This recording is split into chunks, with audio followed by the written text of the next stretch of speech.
termíne od 7. do 10. októbra prebiehal po celom Slovensku i v mnohých európskych štátoch zaujímavý projekt. Počas 72 hodín sa rôzne mimovládne organizácie, ale aj neformálne skupiny mohli zapojiť dobrovoľníckou činnosťou v trvaní od 8 do 24 hodín do verejnoprospešných alebo ekologických aktivít pre svoje mesto či okolie, v ktorom trávia najviac voľného času. Tento rok sa do projektu zapojili aj fiľakovskí skauti. 47. skautský zbor Štefana Koháriu vo Fiľakove sa zapojil do projektu 72 hodín bez kompromisu. Je to medzinárodný projekt a na Slovensku to organizuje Rada mládeže Slovenska. My sme sa zapojili do tohto projektu čistením Fiľakovského cintorína a upratovaním jeho okolia. Túto aktivitu my už vykonávame 4-5 rokov po sebe, len tento rok sme sa rozhodli, že zapojíme túto aktivitu do tohto projektu. Podľa našich zistení sa v rámci Slovenska v takmer 300 projektoch odpracovalo vyše 4000 hodín. Z 20 organizácií v Banskobystrickom kraji však boli naši skauti v okrese Lučenec jediní.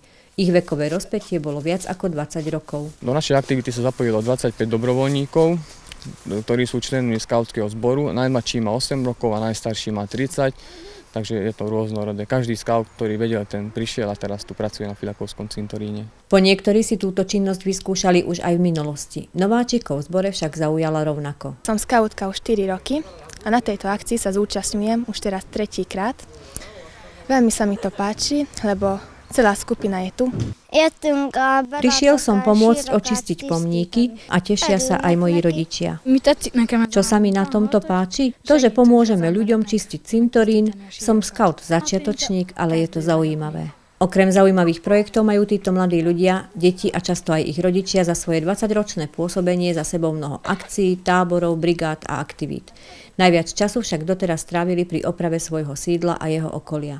Zdedili síce krásne historickú, ale značne zanedbanú budovu, bývalú kúriu rodiny Kohári, ktorá má vyše 300 rokov. Vo Fiľakove skauting bol znovu založený v roku 90 až 91.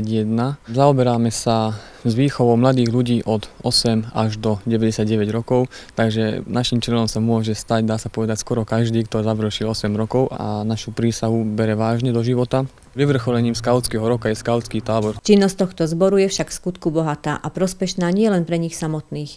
Pomáha im hlavne žiť podľa svojho kréda. Buď pripravený a čo nás nezabije, to nás posilní, lebo ako vidíme aj túto budovu tu za nami, dostali sme ju v dosť chátralom stave, takže naša práca je rôznorodá, ale aj takedy je veľmi ťažká, ale veľmi pekná.